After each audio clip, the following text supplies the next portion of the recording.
In early 2026, we gathered a panel of leading experts in the field of shareholder disputes at the office of Laytons ETL. The panel comprised Barrister Paul Mitchell KC from 4 New Square, forensic accountant Daniel Djanogly and tax expert Jamie Muirhead from Wilder Coe, and myself, Geraint Thomas, the head of disputes at Laytons ETL, with my litigation partner and regulatory expert Ben Thorogood. Episode 5. Protective Offers. In order to make that early offer, quite often you need detailed expert input into value and the financial position generally. And it may be tricky as well to get all that together quickly. But we can work in a limited information, limited scope, on a limited scope basis, and to get something out there and detail with and within that context, what you're usually trying to frame is the mechanics for an offer and the valuation method and the assumptions, rather than putting a figure to it, because that wouldn't be necessary to try to give the petitioning party everything that they would hope to achieve if they run that case properly. It's the mechanics, so it can be done at a pretty proportionate approach at an early stage. Is Part 36 a possibility?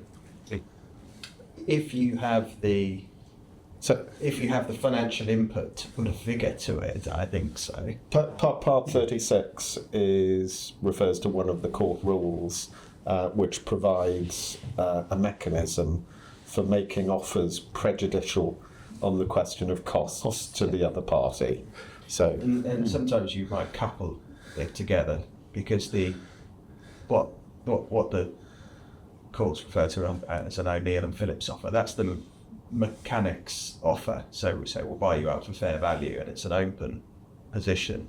You can couple that with a Part 36 offer, but that really would require the further valuation input to put a figure to it, or the instinct from a responding party to say, I think this is what our business is worth, or this interest in our business is worth. And it's worth making an offer if you can identify a figure that, even with or without technical valuation input, to start that potential for prejudice divide. And how might that marry up if you've got a situation where both parties are still involved in the business, and therefore a buyout offer might involve an element of cash or financial quantum, and also an element of splitting different business units, because one party wants to continue one part and one party wants to continue operating another part? Because there's some interesting tax issues there. I quite like to talk about. There's probably interesting tax and valuation. Yeah, absolutely. If you're splitting one business in two, one, it might not succeed if you've got two key participants. Yeah. And the value might not be splitting it down the middle. So, but they all feed into negotiation. Good.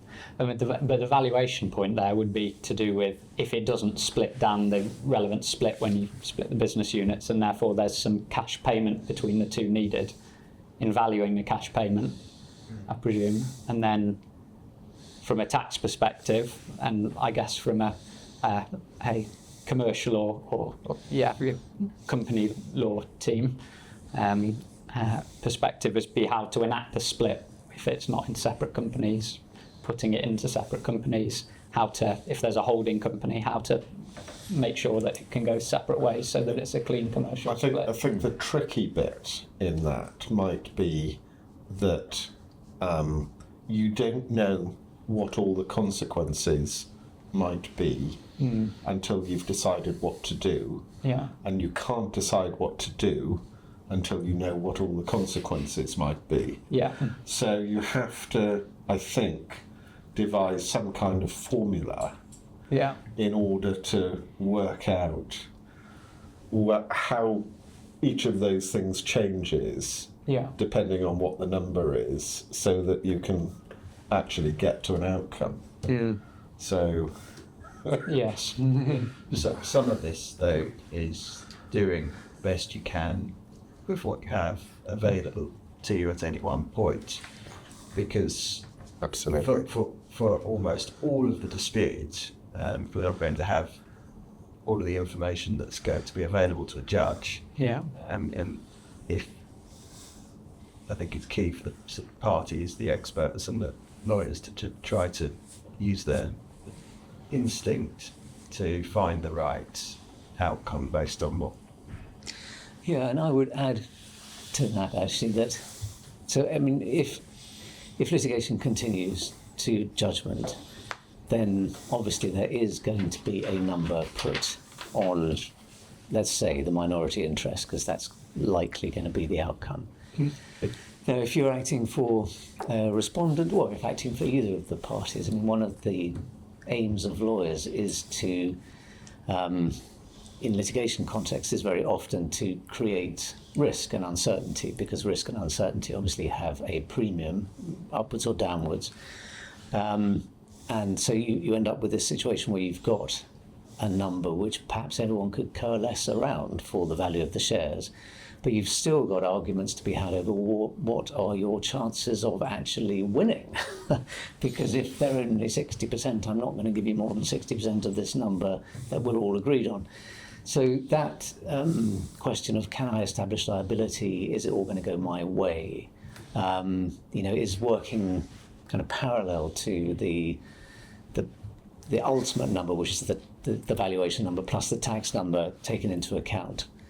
So there is that additional factor that the legal team is bringing into this exercise. When you're talking about exposing risk and that type of thing, whilst they say you've got to deal with what you do the best of what you have, mastering what you do have is key, and the documentary evidence is better than anything, because recollections fade and Recollections, change yeah. over time, Yeah. and you never know what you might identify the true value of it until you've really dug into the emails, the documents, and we were talking about the significance not only of the exceptional items, but we've encountered where you have sort of frequent non-exceptional items, but when you interrogate those documents and if they prove to be inauthentic or otherwise sort of invoices to connected parties and that type of thing, that it might be small in monetary value, but in terms of exposing risk on liability, those types of things are very effective. And I would add in here about, because the legal process is obviously governed by rules which are written down, the rules for reaching a resolution themselves present areas of potential dispute and battlegrounds which can be very, can produce very painful results.